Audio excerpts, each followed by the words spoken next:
हमारे यहाँ बैठने के 3 मुतालबात जो हमने इंटरनेशनल प्रेस क्लब के सामने कैंप लगाई है। नंबर 1, हमारे जो बलूचिस्तान से फेक इनकाउंटर बंद किया जाए। नंबर 2, हमारे लोगों को जो जिनकी फैमिलीज बैठे हुए उनको अदालत में पेश किया जाए, राशिद हुसैन को अदालत में पेश किया जाए। और नंबर 3, जिन्हें हमारी ये भी मुतालबा है कि जो बाहर ममालिक के जो बड़े हुक्मरान हैं, उनके हुकूमतें में उनसे भी अपील करती हूँ, उनके सियासी लोगों से अपील करती हूँ कि आप एक कमेटी का आगाज करें और इस बात के ऊपर हमारे मिसिंग पर्सन्स के ऊपर एक्शन लें, क्योंकि हमें शर्म आती है कि उनको बलूच कहने में वो हमें कहते कि आप प्रोपेगेंडा करते हैं।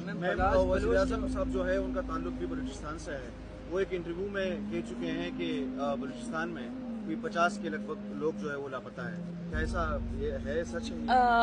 50 नहीं बल्कि हजारों की, लाखों की तादाद में, क्योंकि हमारे पास इनका जो है नोटिस है, इनका पूरा हिस्ट्री हमारे पास रखा हुआ है कि कितने लोग हैं। ये हम एक आवाज उठाते हैं, इन पे प्रेशर आती है तो ये एक को बाजियाब करके 3 के लाश फेंक देते और 4 को वापस उठा लेते हैं। ये शायद इनको मजाक लगती है, लेकिन ये हमारे लिए बहुत बड़ी अजियत है।